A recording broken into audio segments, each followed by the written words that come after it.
Hi there. It's week 4 of our 2021 remote learning adventure. So, how's it going? How's it going for you?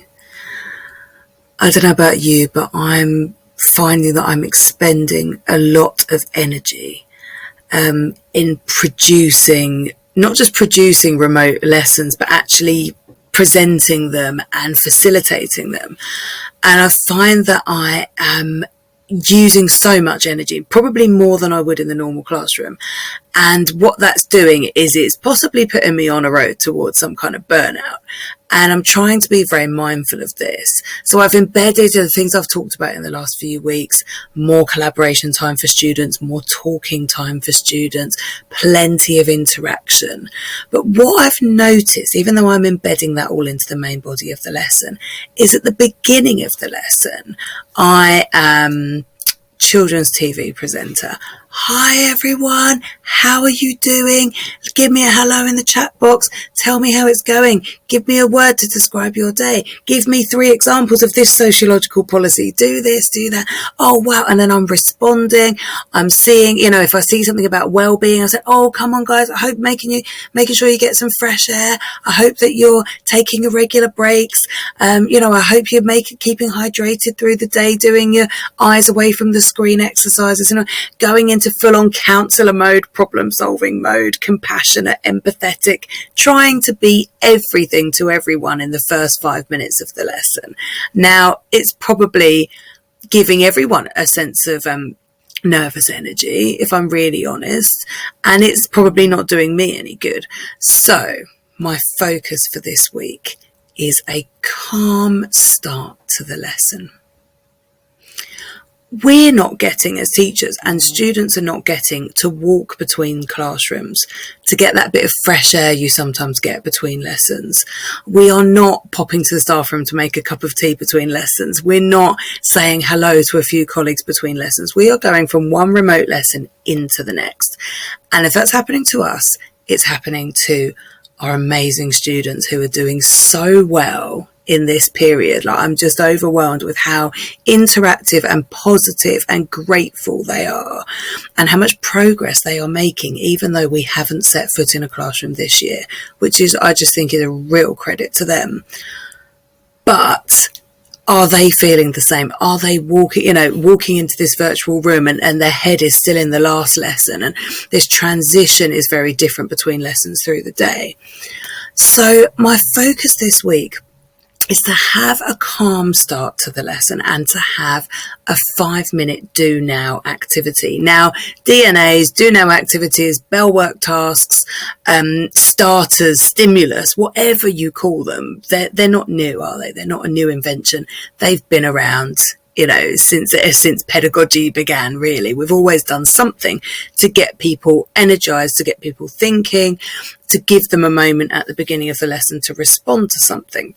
So I want to continue with that, but I want to formalize it a bit more so that I have something reliable, consistent, and calm on the screen, but also minimal prep, so that I can spend my prep time creating these kind of dynamic, progress-focused activities that are going to have impact on learning, impact on exam skills, impact on writing ability and analysis and evaluation. And so that's where I want my energy to go. And I want an easy to set up, shareable, so that other people can use the same template, which would be great, and applicable to all of my lessons. So I'm going to use what in my head I've simply been calling a holding slide. I don't even know if that's the right name for it. I guess it's just a DNA slide. It's a do now activity slide. And I'm going to become a consistent user of this same slide at the beginning of every lesson with a consistent 5-minute timer, so that students come in, they know what they're going to see on the screen. It's got some helpful housekeeping reminders, and then each lesson it has a different challenge at the start. So the student comes in, gives them a chance to organise their equipment, get their sociology books and their sociology notes, get the right folders out, and have a go at a task that gets them thinking. So here it is. This is the template that I'm going to be using for every lesson from this week onwards. And this will be my real focus this week of embedding this as a learning routine. And students will come to expect this at the beginning. So I tried this out a little bit towards the end of last week, and it really did get some nice positive feedback. So what I have got on here is my welcome to the lesson, just a reminder which lesson it is. Students aren't going into a specific room at the moment, so just a reminder, right, this is sociology, it's with me, today's lesson is on, and that might be a topic area, it might be a skill we're focusing on. It's basically going to be a very short version of what the learning objective is for that lesson. And then these little housekeeping reminders just here. So we've got microphones off, just in case. It's worth checking. Can be really embarrassing for students when they realise that they haven't switched their microphone off. But I've put for now, just to set the scene, I'm not asking you to not say anything all lesson long, and I love it when students engage using their voice as well as all the other interactions we have. Camera off. I mean, that's school policy for me at the moment, but there are lots of reasons why we might do that anyway. Cameras on, cameras off is a whole debate for another conversation, isn't it? And then most important for me, learning materials ready. Folder, textbook, pens, highlighters, flashcards, whatever students would normally have out on the table in lesson that they would be unpacking from their bag. Make sure they've got those things there and make sure they are subject specific. And then I've got my do now task. And this in the middle, this is the bit that will vary every lesson. So I've got really 4 types of DNAs that I like to use. So one is your simple memory retrieval, name 5 of this, name 5 policies that are, like this, name 3 thinkers who said this, name, as many as is fitting really for the topic area. Then there's responding to images. So a kind of stimulus for a lesson. Link this image to a sociological theory and explain why. Or respond to this image. What do you think it's saying and how do we link that sociologically? And then I've got the divergent starters. So the memory retrieval is very convergent. And then these divergent starters, which start to tap into a different part of the brain, really. So my student's favourite one at the moment is, what did this theorist have for breakfast? And then it might be, so a fantastic student last week said Chubb and Mo. So they're a big fan of competition and marketisation.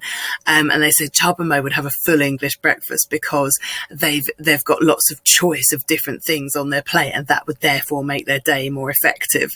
And it was just spot on, perfect. And I had some absolutely fantastic responses. And it's those kind of questions that, who would you rather be stuck in a lift with? And you give, say, 3 feminists. Or, really random kind of thunk type ideas or divergent questions. So that's one I really want to make use of, and I know that is well received.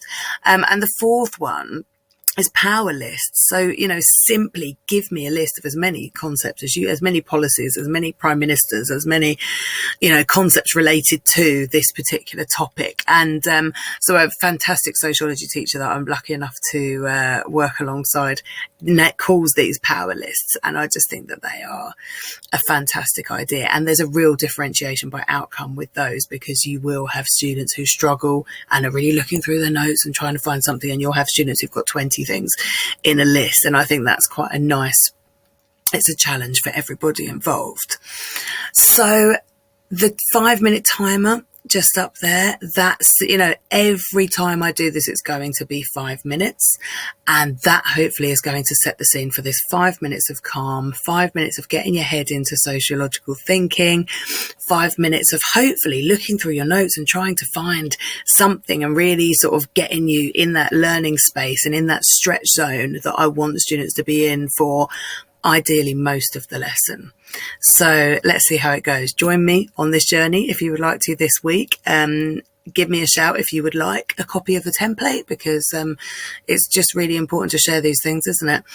And I hope it goes well for you. So I'm wishing you a week of calm starts to your lessons and engagement and well-being through effective prep like this.